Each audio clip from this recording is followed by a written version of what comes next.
Shalom, selamat pagi, salam sejahtera pemirsa Kompas TV yang dikasihi Tuhan. Senang sekali pagi hari ini kita bisa bersama lagi di program Jamahannya. Saya berharap damai, sejahtera, sukacita dari Tuhan terus mengalir di hati kita. Dan pagi hari ini kita akan belajar tentang pengharapan di tengah-tengah kesukaran. Sudah hadir di studio Bapak Fama Sandrato dari Gereja Isa Al-Masih Dr. Cito Semarang. Kita akan temui beliau. Selamat pagi Pak Fama. Selamat pagi. Bagaimana kabar Pak Fama? Puji Tuhan, semangat ya Pak. Luar biasa Pak. Puji Tuhan. Puji Tuhan. Baik, pemirsa, sebelum Pak Fama akan menyampaikan kebenaran firman Tuhan, saya ingin mengajak Anda untuk memuji Tuhan karena kita percaya Tuhan Allah kita bersemayam di atas puji-pujian umatnya. Selamat menyaksikan. Bapak Ibu Saudara yang dikasihi Tuhan, dimanapun saat ini Engkau berada, Engkau yang sedang menyaksikan ibadah online saat ini. Sekarang ini kita semua tanpa terkecuali mengalami kondisi yang serba tidak menentu. Situasi yang secara manusia mungkin itu sulit. Mungkin di dalam hati kecil kita timbul rasa takut, khawatir. Tetapi berita baiknya, Dia Allah yang mengasihi saudara. Dia yang menolong, menopang, bahkan Dia berjanji berikan kemenangan bagi hidup saudara.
Terima kasih Tuhan.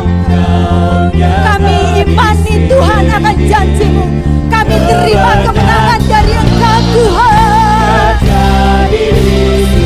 Ku yakin Kau hadir di sini. Ku rasakan kuasa yang tak terbatas. Ku yakin Kau nyata di sini. Kemenangan terjadi di sini. Sekali lagi katakan, yakin Kau hadir di sini. Kami merasakan hadirat-Mu Tuhan.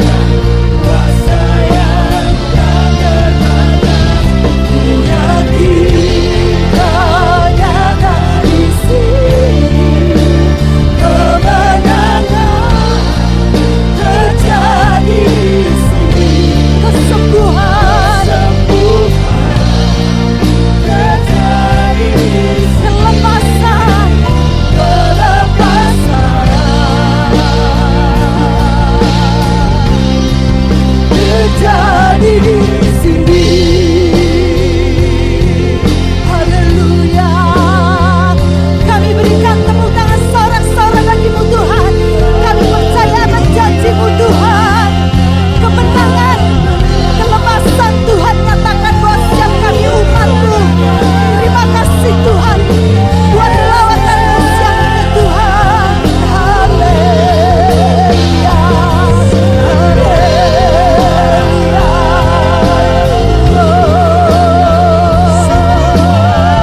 Dengan iman kami terima kemenangan. Dengan iman kami terima kemenangan Tuhan. Pembebasan, kelepasan, kesembuhan. Terima kasih Tuhan. Haleluya.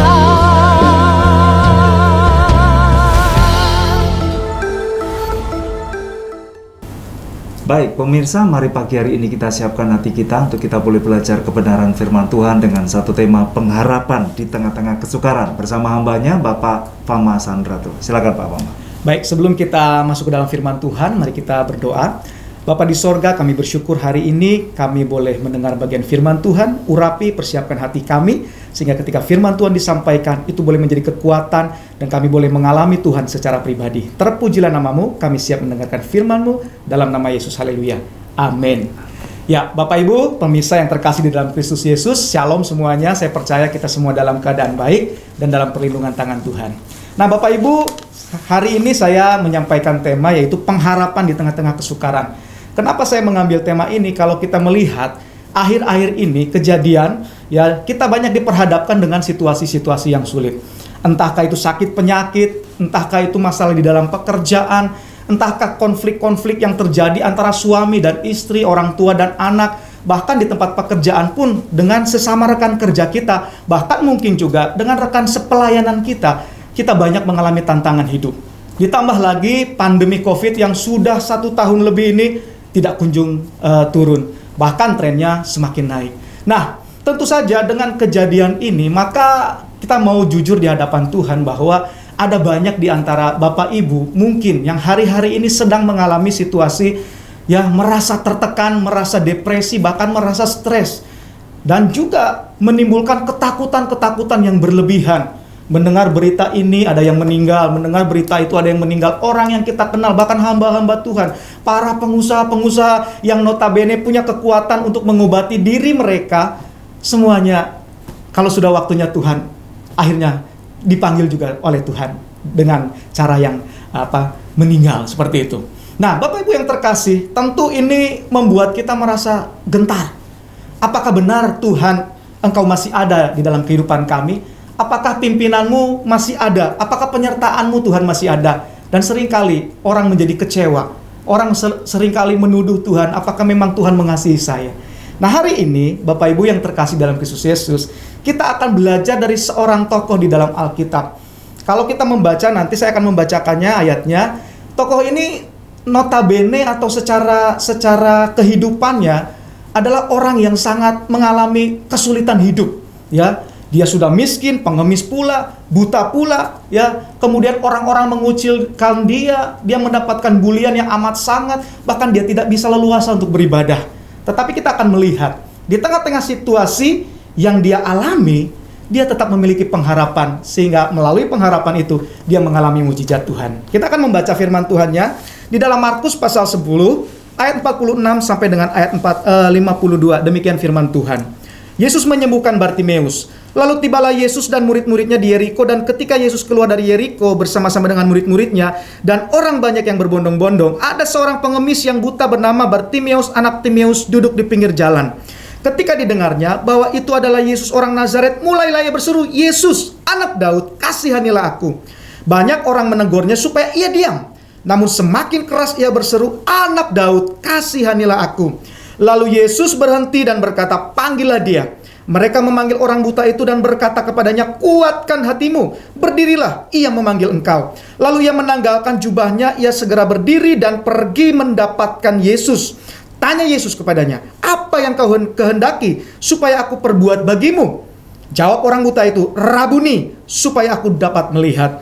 Lalu kata Yesus kepadanya, "Pergilah, imanmu telah menyelamatkan engkau." Pada saat itu juga melihatlah ia, lalu ia mengikuti Yesus dalam perjalanannya. Nah, Bapak Ibu yang terkasih di dalam Kristus Yesus, dari peristiwa kehidupan seorang Bartimeus ini ada 4 hal yang mau saya sampaikan kepada Bapak Ibu, bahwa kita sebagai orang percaya masih memiliki harapan di tengah-tengah setiap kesukaran yang kita alami. Yang pertama, Bartimeus itu mengalami perjumpaan pribadi dengan Yesus. Kita lihat di ayat 47. Ketika didengarnya bahwa itu adalah Yesus orang Nazaret, mulailah ia berseru, "Yesus anak Daud, kasihanilah aku."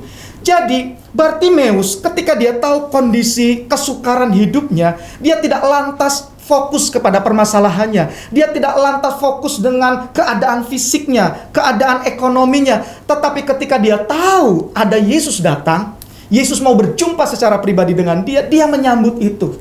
Ya, Bartimeus tidak menghabiskan waktunya dengan pergumulannya, tetapi dia menyambut kedatangan Yesus. Dia fokus kepada Yesus. Dia adalah pribadi yang sanggup untuk mengadakan mujizat bagi Bartimeus. Bapak Ibu yang terkasih dalam Kristus Yesus, hari-hari ini saya mau berkata, firman Tuhan mau berkata, bahwa kita harus mengalami perjumpaan pribadi dengan Yesus. Kalau kita tidak pernah mengalami perjumpaan pribadi dengan Yesus, maka kita akan sering kecewa. Kita akan sering mengalami patah semangat. Bahkan kita akan putus asa, depresi, dan hal-hal negatif akan terjadi dalam hidup kita. Tetapi kalau kita berjumpa secara pribadi, kita mengalami dia secara pribadi, percaya Bapak Ibu, bahwa di situ kita akan mengalami kekuatan yang baru. Apapun kondisi kita, situasi pandemi yang cukup menakutkan, ekonomi yang terpuruk, mungkin kita di PHK. Tetapi percaya ketika kita berjumpa, kita menyambut Yesus, kita datang kepada dia ketika Yesus memanggil kita, maka percaya Tuhan akan menyelesaikan setiap apa yang menjadi pergumulan saudara. Bartimeus tidak hanya duduk diam dengan keadaannya, tetapi ketika dia mendengar dengan telinganya yang terbatas itu, ada Yesus di sana. Dia segera mencari Yesus, tidak fokus kepada permasalahannya. Yang kedua, Bartimeus tidak terpengaruh oleh tantangan dan keadaan. Justru yang dilakukan oleh Bartimeus adalah dia berani menghadapi tantangan face to face. Dia menghadapi tantangan itu. Di ayat 46 dan 48 ini sangat jelas sekali. Banyak orang menegurnya supaya ia diam, namun semakin keras ia berseru, "Anak Daud, kasihanilah aku." Tantangan yang dihadapi Bartimeus adalah banyak orang yang menganggap dia sepele. Orang menganggap, kamu diam aja deh. Kamu tuh udah buta, miskin, orang tuh najis sama kamu. Ya, karena orang yang cacat fisik pada zaman dulu itu dikatakan najis dan tidak ada orang yang mau menyentuhnya. Lebih baik kamu diam, Yesus tuh tidak mungkin akan mendengar kamu. Kamu tuh najis, kamu tuh kotor, siapa kamu? Yesus tuh akan mendengar orang-orang yang berduit, orang-orang yang punya jabatan, orang-orang ahli Taurat. Pasti itu yang didengarnya. Tapi kalau kamu, tetapi apa yang dilakukan oleh Bartimeus cukup sangat menarik Bapak Ibu Saudara. Dia tetap berseru. Dia tidak berhenti lantas katakan, "Oh iya ya, aku lemah, udahlah, putus asa saja dah." Tetapi Bartimeus melakukannya. Dia berani berseru di hadapan Tuhan. Yang ketiga, Bapak Ibu Saudara, Bartimeus tidak terpengaruh, atau Bartimeus memiliki kerendahan hati. Ketika Yesus memanggil, dia tanggalkan jubahnya. Dia datang kepada Yesus. Jubah ini berbicara tentang apa? Harga dirinya.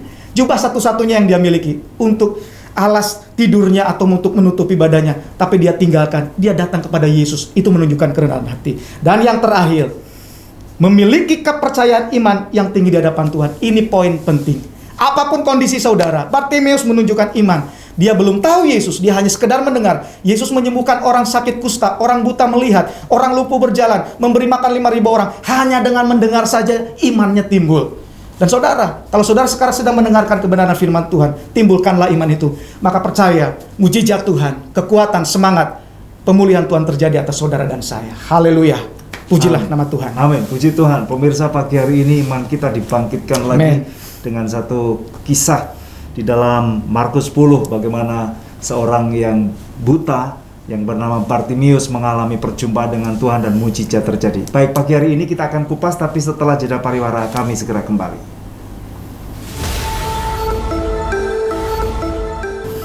Pemirsa, pada pagi hari ini kita belajar dengan satu tema yang sangat relevan dan praktis terkait dengan situasi pandemik yang saat ini terjadi di tengah-tengah kita. Bahkan pemerintah melakukan peraturan untuk membatasi kegiatan masyarakat. Apa yang bisa kita harapkan sekarang? Seperti seolah-olah nggak ada harapan lagi. Tetapi kita percaya pada pagi hari ini bahwa pengharapan itu masih ada. Amin. Pak Fama tadi sampaikan bahwa Bartimeus ini mengalami satu masalah pribadi dalam hidupnya ya. Dia sudah buta, kemudian ya orang buta nggak punya pekerjaan lain pada zaman itu ya, selain dia hanya mengemis atau meminta-minta. Tetapi dari mana Bartimeus ini mendengar bahwa nama Yesus itu nama yang menyembuhkan sehingga dia memiliki satu pengharapan di dalam Yesus? Ya. Jadi begini, seperti yang saya sampaikan tadi bahwa berita tentang kehebatan Yesus itu kan sudah menyebar. Dan tempat tinggal Bartimeus ini, yaitu di Yeriko, itu adalah tempat yang cukup menarik untuk dikunjungi. Jadi ada banyak orang Yerusalem yang istilahnya berlibur ke sana.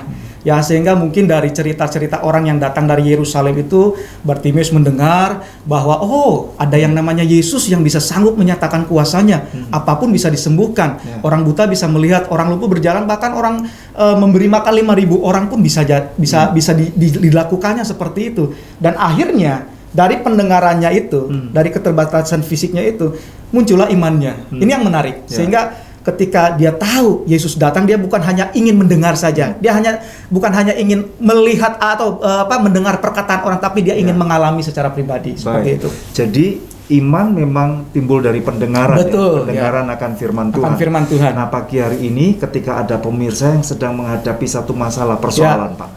Apakah pengharapan itu bisa muncul ketika pemirsa meresponi apa yang Bapak sampaikan terkait dengan firman Tuhan ini? Ya, tentu saja.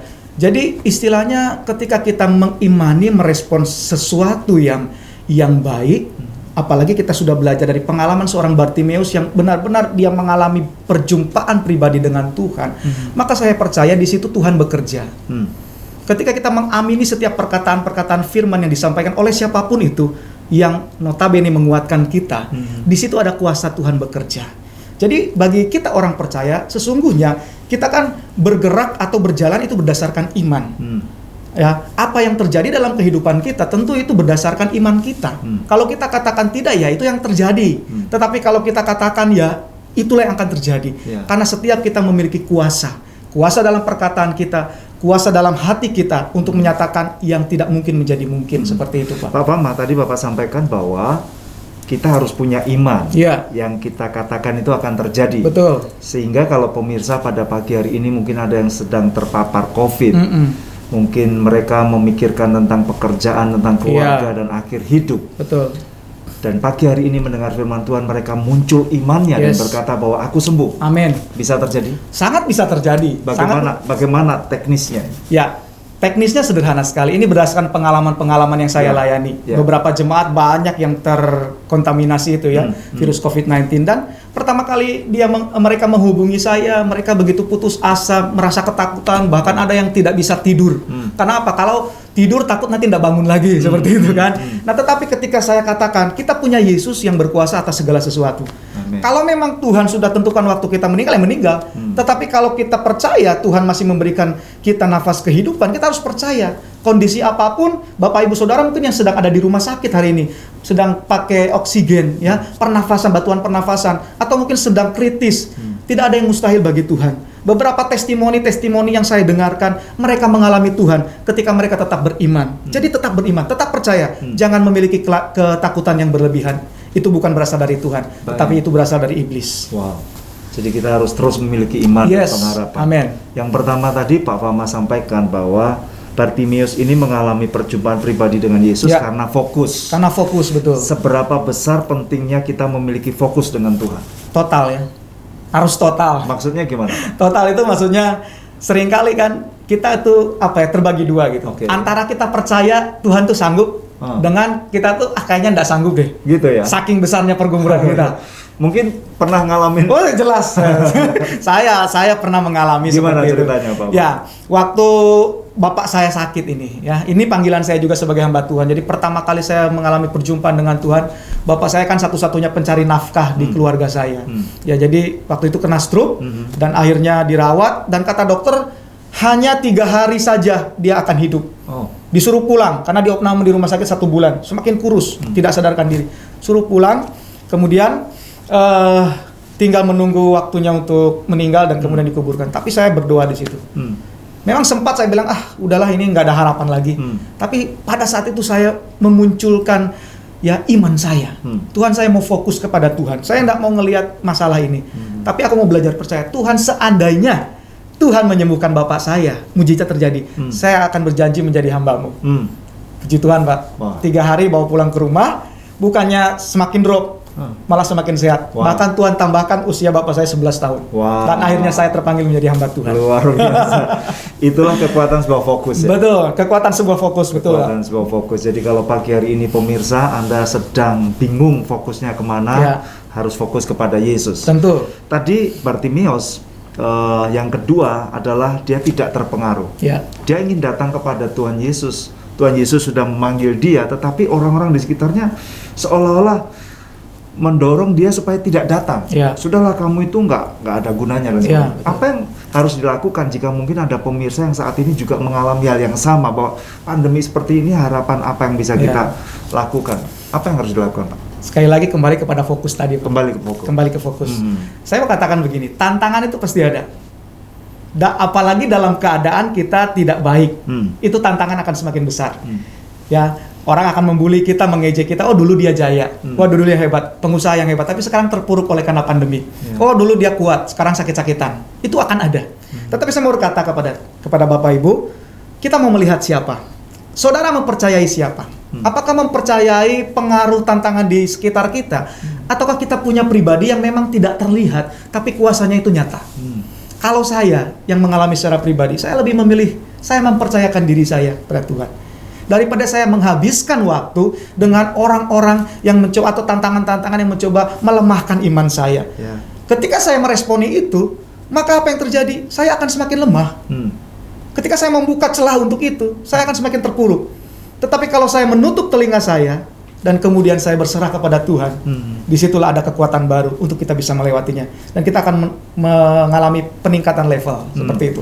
Jadi artinya tantangan, rintangan itu pasti ada. Pasti, selalu. Dan itu ingin menunjukkan seberapa besar iman kita kepada Tuhan Yesus, ya. Dan pengujian seperti itu. Pengujian. Dan akhirnya yang terjadi, Bartimius menghadapi tantangan itu, dia tidak terpengaruh dengan situasi, dengan keadaan, karena seringkali memang keadaan ini membuat khawatir, cemas, ragu-ragu, pemirsa.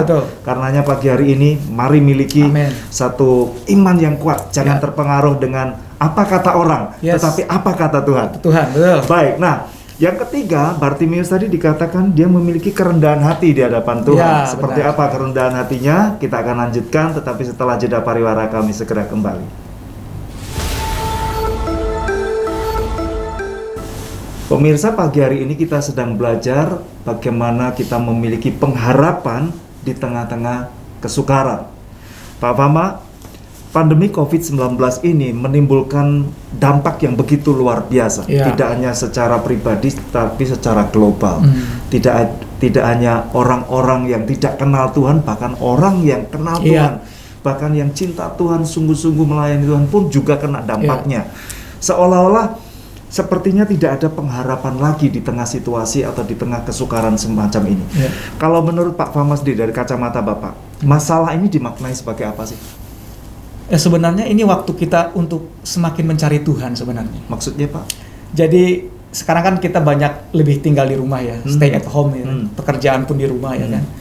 Jadi mungkin dulu sebelum pandemi kita terlalu banyak menghabiskan waktu untuk hal dunia, pekerjaan kita, dan kita lupa bahwa kita harus fokus kepada Dia. Makanya bagi saya pandemi ini selain membawa sisi negatif, ada sisi positifnya juga. Apa ini, Pak? Sisi positifnya adalah supaya kita semakin dekat dengan Tuhan. Banyak-banyak berdoa di rumah. Keluarga yang mungkin tadinya saling cuek, suami istri, orang tua anak, tidak ada komunikasi, inilah waktunya kita memperbaiki hubungan itu. Ada mesbah keluarga yang dulu sempat ditinggalkan, doa sendiri-sendiri ya, tanpa ada hubungan kekerabatan keluarga, itu hari-hari ini itu Tuhan sedang mau kerjakan itu. Tuhan ingin ada pemulihan atas keluarga. Kalau keluarga dipulihkan, maka komunitas yang terkecil ini akan berdampak kepada komunitas yang lebih besar. Amin. Makanya itulah cara Tuhan. Kadang-kadang kita aneh gitu, cara Tuhan kok harus begini. Tapi bagaimana lagi kalau tidak seperti ini? Ya mungkin tidak akan terjadi pemulihan, perubahan bagi keluarga, bangsa dan negara. Betul. Seperti itu, Pak. Baik. Saya sependapat dengan Pak Fama, pemirsa, karena memang dampak dari gadget ini membuat orang yang dekat menjadi jauh. Betul. Kita sepertinya tidak punya kepedulian satu dengan yang lain. Bahkan suami istri anak-anak ketika ada di meja makan saja mereka tidak punya komunikasi yang baik. Betul sekali. Komunikasinya gadget. Kita alami sendiri ya. Tetapi Pak Fama tadi sampaikan ini satu momen yang terbaik untuk pemulihan keluarga terjadi. Tadi Bapak menyinggung tentang mesbah keluarga. Seberapa penting mesbah keluarga bagi anak-anak Tuhan? Wow. Itu sangat penting. Itu esensi yang paling utama di dalam keluarga kita. Karena mesbah keluarga itu kan istilahnya artinya adalah menghadirkan Tuhan di tengah-tengah keluarga kita. Bayangkan kalau Tuhan tidak ada di tengah keluarga kita, seperti apa? Nggak akan ada kekuatan. Ketika menghadapi masalah, ya suami mungkin akan, maaf kata, berselingkuh. Istri pun mungkin akan cerewet dengan kondisi suami yang sedang susah. Ini suami yang selingkuh, istri yang cerewet, jangan tersinggung. Jangan tersinggung ya, tapi bertobat.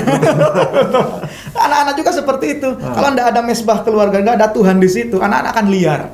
Mereka akan menghabiskan waktunya dengan gadget dan kemudian membuka hal-hal yang aneh. Dan seperti kita tahu, berita-berita yang banyak tersebar, ada banyak pengaruh negatif dari gadget ini, sehingga anak-anak terbentuk karakternya dengan tidak baik. Menjadi anak-anak pemberontak. Karena apa? Selalu fokus dengan gadget itu. Kalau Tuhan tidak ada di situ, maka itulah yang terjadi. Suasana surgawi tidak ada. Dan kalau mesbah itu ada di situ, maka itu kan akan tertransfer juga keluar. Hubungan kita dengan teman kita, teman kerja kita, pelayanan kita, itu akan berdampak sangat. Seperti Jadi itu. dimulai dari mesbah keluarga. Akan muncul satu kekuatan di dalam keluarga ya. Betul. Dan kita bisa saling menguatkan satu dengan yang lain. Kembali ke kisah Bartimeus, pemirsa, bahwa Bartimeus lahirkan secara buta, kalau tidak salah semacam itu ya Pak. Mungkin ada di antara pemirsa yang bertanya, kok Tuhan sepertinya nggak adil ya? Ada orang yang dilahirkan buta, ada yang dilahirkan lumpuh sejak lahir. Apakah memang demikian Pak? Ya kalau secara pikiran manusia kita akan berkata seperti itu. Tetapi kalau dalam kehidupan nyata, rupanya orang-orang yang punya keterbatasan fisik, itu kan sebenarnya punya skill yang jauh daripada orang normal.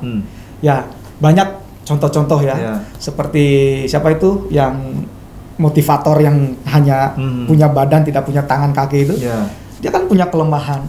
Tetapi justru, ya betul. Justru Nick Vujicic ya, agak susah namanya ya. Justru dengan keterbatasannya itu dia memunculkan talenta dia gitu kan. Jadi sebenarnya kita itu mau dilahirkan seperti apa? Yang harus kita tahu bahwa Tuhan sudah mempersiapkan kita dengan segala kemampuan kita yang bisa kita pakai untuk memberkati orang. Jadi saya pikir Tuhan tidak pernah salah menciptakan ya. Kalau orang buta, orang tidak punya tangan itu kok bisa berkarya, berarti kan tandanya bukan salah, Tuhan tidak salah menciptakan. Kalau salah menciptakan berarti semua orang yang buta, tidak melihat, orang yang lumpuh, yang tidak bisa berjalan itu tidak bisa apa-apa, hanya menyandarkan diri kepada orang lain, hanya berharap pada orang lain, tapi kan tidak. Artinya apa? Bagaimanapun kondisi, ya Tuhan itu tetap baik. Dia pakai siapa saja sesuai dengan kapasitas yang telah Tuhan tentukan bagi Baik, dia. Seperti baik. itu. Luar biasa. Jadi ternyata di balik itu juga Tuhan bisa menggunakan orang buta yang sejak lahir ini untuk menyatakan kemuliaan Ya, Tuhan ya Pak ya. betul. Jadi kalau Anda saat ini sedang menghadapi masalah, persoalan, percayalah suatu saat Tuhan akan pakai Amin. untuk menjadi saksi Tuhan. Yes. Kerendahan hati itu yang dimiliki oleh Bartimius. Ya. Kerendahan hatinya seperti apa ini? Ya. Kan Bartimius buta, dia pengemis. Ya, betul. Sudah wajar lah. Tidak ada yang dibanggakan sebenarnya ya kan Pak? Ya, yang saya maksudkan di sini, dia kan punya jubah. Ketika Yesus memanggil dia, itu kan jubahnya itu kan sebenarnya penting bagi hidupnya gitu. Dalam pikiran saya, Bartimeus itu hanya punya jubah itu satu-satunya. Ya, dia kan tidak punya rumah, tidur di lapangan, panas dingin. Jubah itulah yang akan menutup bungkus dia untuk memberikan kehangatan. Kemudian kalau dia mau tidur, mungkin dia baringkan itu menjadi tempat tidurnya. Tapi ketika Yesus memanggil dia tinggalkan semua itu. Itu menunjukkan bahwa Yesus itu lebih penting gitu. Ya. Dia membawa kerendahan hatinya. Yesus, ini yang aku punya yang berharga ini aku letakkan dah. Karena aku mau berjumpa dengan engkau. Karena aku percaya ketika aku berjumpa denganmu, maka akan ada sesuatu yang baik yang kau nyatakan bagiku. Amin. Ini menunjukkan kerendahan hati Ya. bagi saya. Saya melihat, kacamata saya melihat seperti itu. Jadi Bapak Ibu Saudara, ketika kita menjadi pengikut Kristus, kita perlu memiliki kerendahan hati. Karena di dalam firman Tuhan dikatakan seperti ini. Mazmur 149 ayat 4 berkata, sebab Tuhan berkenan kepada umatnya, ia memahkotai orang-orang yang rendah hati dengan keselamatan. Amin. Makanya Yesus berkata, ya, imanmu telah menyelamatkan engkau Bartimeus. Kenapa? Karena Tuhan melihat ada kerendahan hati. Ya. Walaupun Bartimeus bukan orang kaya, tetapi Tuhan melihat hati. Ya, betul, Dia punya betul. kerendahan hati untuk rindu berjumpa secara pribadi dengan Ya. Tuhan Yesus. Saya setuju karena kesombongan itu tidak mempengaruhi dia kaya atau miskin. Betul. Dan tadi Pak Fama sampaikan tentang jubah, saya jadi ingat itu seperti zona nyaman yang dimiliki Zona nyamannya, oleh ya, Bartimeus ya. betul. Dan kalau saat ini pemirsa Anda terbiasa dengan zona nyaman, Tuhan sepertinya sedang lakukan sesuatu keluar dari zona Keluar nyaman. dari situ. Supaya- Dipecut. Dipecut. Semacam itu ya. Semacam itu. Jadi Bapak juga setuju dengan hal ini. Sangat setuju karena saya ngalami sendiri. Bagaimana ceritanya? Mungkin bisa Oh, kalau cerita pengalaman itu banyak ya. Oke. Bagaimana Tuhan memproses saya ketika saya keluar jalur. Dulu saya pernah pelayanan, kemudian saya tinggalkan karena saya terfokus untuk jadi hamba Tuhan itu hidup dengan iman. Sedangkan saya sudah punya anak. Kebutuhan mendesak. Jadi saya berpikir bagaimana supaya saya bekerja, menghasilkan uang untuk kebutuhan anak-anak saya. Tetapi satu saat Tuhan tegur saya. Dia hajar saya dengan penyakit di sini yang semakin besar dan tidak sembuh-sembuh selama kurang lebih 1 tahun. Kasih obat ke dokter tidak sembuh-sembuh. Tapi satu saat ketika saya dengar firman Tuhan menegur saya, kamu harus kembali kepada Tuhan. Saya bertobat dengan istri, tinggalkan pekerjaan itu dan kemudian kami ambil komitmen kembali melayani Tuhan. 2 hari kemudian Pak ini mengecil. Seminggu mengecil lagi, sebulan mengecil tinggal hitam dan puji Tuhan. Sekarang sudah berapa tahun saya sudah mengalami mujizat Tuhan. Jadi Tuhan. saya sudah mengalami sendiri gitu. Amin, Bagaimana ketika kita benar-benar fokus kepada Tuhan dan mencintai Dia, maka mujizat itu selalu ada dalam hidup Amin. kita. Puji Tuhan. Pemirsa, pagi hari ini mari bertemu dengan Tuhan Yesus. Dia adalah jalan kehidupan, Dia jalan kebenaran dan kehidupan. Amin. Kita percaya, yang percaya kepadanya akan diselamatkan. Yes. Nanti Pak Fama akan berdoa, tetapi setelah jeda pariwara kami segera kembali.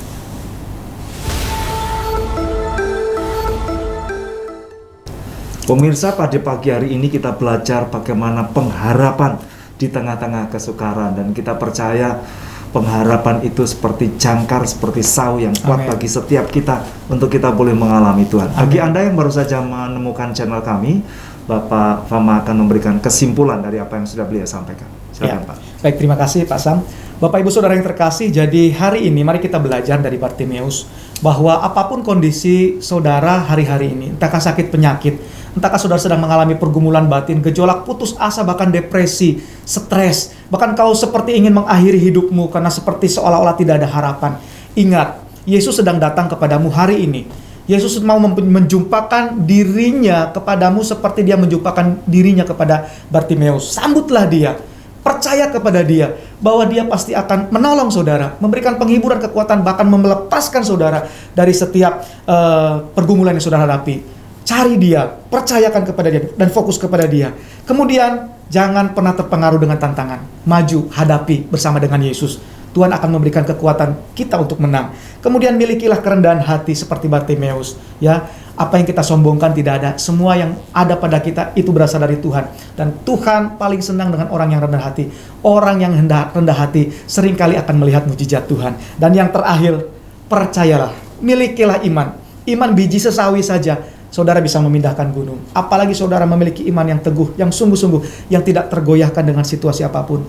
Percaya, ini akan menjadi pengalaman. Ini akan menjadi kesaksian buat Bapak Ibu Saudara untuk bisa menyaksikan kembali kepada orang-orang lain di luar sana. Kiranya Tuhan Yesus memberkati kita sekalian. Amin. Amin. Amin. Pemirsa, pada pagi hari ini jika ada di antara Anda yang sedang menghadapi sakit, masalah, persoalan, bahkan Anda menyaksikan tayangan ini dengan satu situasi di mana Anda sedang stres, depresi, percayalah bahwa Amin. Tuhan sanggup menjamah setiap kita. Amin. Pak Fama akan memimpin di dalam doa. Ya, Silakan. mari kita berdoa.